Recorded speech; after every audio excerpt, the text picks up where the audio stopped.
એનું એક જ કારણ છે, પ્રશાસન એટલે કે તમે અને પોલીસ તંત્રની ઢીલી નીતિ.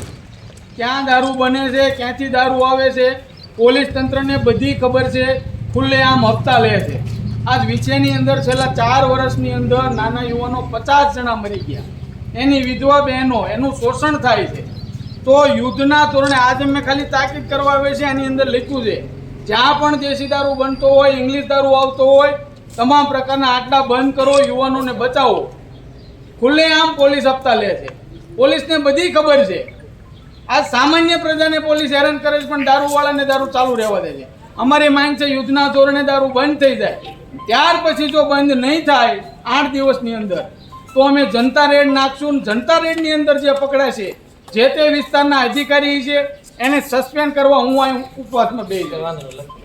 એટલે લખી અને તમે યુદ્ધના ધોરણે આ દારૂ બંધ કરાવો. આ અમારી ઉગ્ર માંગ છે.